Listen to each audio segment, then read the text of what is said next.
Okay, so today's video is going to be about the property trends in Turkey, what the market is looking like, should you invest or not. That's what we're going to talk about today in today's video.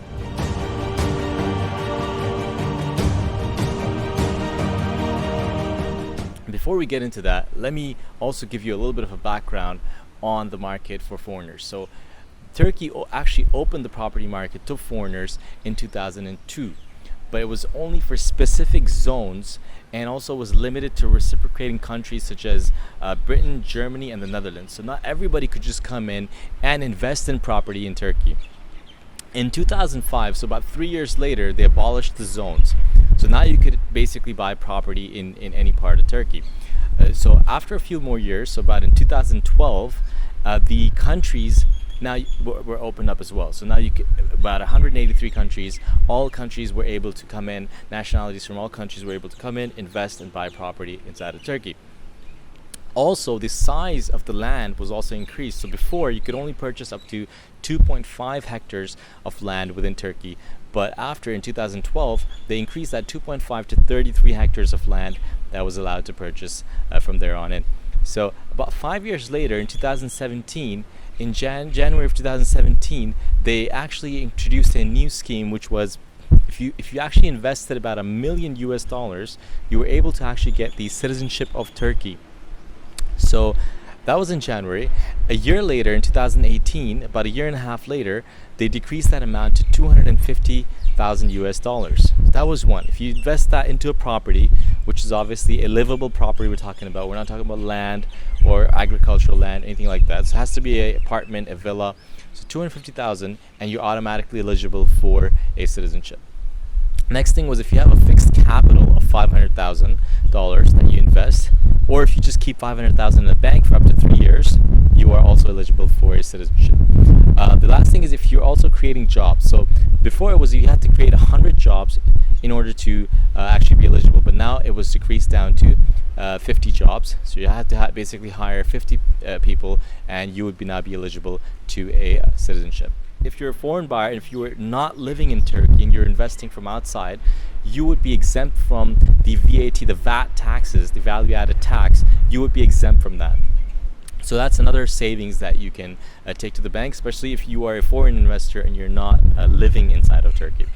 So as you can see that there are lots of advantages that came up over the years, and Turkey slowly opened up its market for foreigners to invest in this country. So we're looking at demand now. If you take a look at demand in the first quarter of 2020, so the first 4 months, Jan, Feb, March, April, we're looking at a 8.9% rise overall. So the amount of units that were sold in those four months rose to 383,821. So we're looking at 383,000 units. If you compare that to 2019, there was a decline of 1.9%, and the year before 2018, there was a decline of 2.4%. So these 2 years were obviously very rough for Turkey. And 2018, we had the big currency drop that happened, and obviously 2019, they were still recovering. But in 2020, the year of the corona, the COVID crisis that happened, the pandemic, we saw a rise of 8.9% in the first 4 months. So that is quite surprising there.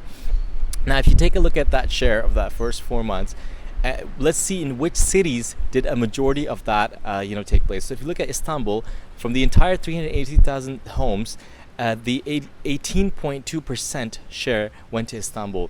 So that's about a 69,872 units was sold in Istanbul. The next one, which is a little bit surprising to me, but the next city that came in the list, if you want, you can take a guess right now. I'll just give you a couple of seconds to take a guess. Well, it's Ankara, actually. I don't know if for those of you who actually guessed that correctly, congrats, because that's something that wouldn't have came to my mind. But Ankara took a share of 11%, from that whole chunk that we're talking about, the 383,000.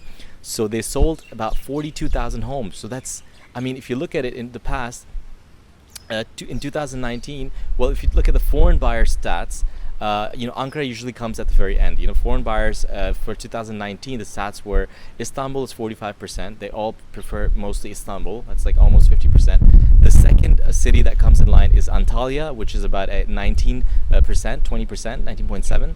then Ankara and Bursa are like 5 and 4%. So they're very low numbers. So I'm guessing that increase is not coming mainly from foreigners, but just locally, Ankara is seeing a increase in home sales. So people are preferring or buying for some reason in Ankara, right? So if you happen to know why, please do share in the comments below. So the next in the list is predictable, obviously, is the beautiful city of Izmir, obviously located on that coastal region of the Marmara Sea. So you're looking at, great properties there. But again, the share was small. Obviously, it was 6.4%. So you're looking at still a decent number of homes. 24,000 homes were sold. Then the next one in line is obviously the amazing city of Antalya. Again, very touristic spot, great homes by the seaside. So you're looking at about a 5% share, which is again 19,000 homes. And then the next one would be Bursa at 3.7%, and just 14,000 homes were sold there. So as you can see that they did pretty good in 2020, and we're hoping that the economy will be doing better, as we can see lots of people are talking about it. So 2020 will hopefully be a good year. 2021 will hopefully be a good year moving forward, considering the economical changes that have taken place.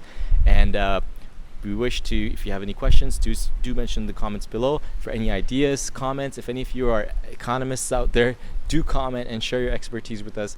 And hopefully, if you have any questions, we can answer that in the next video. Thank you so much for joining me today, and you have a great day.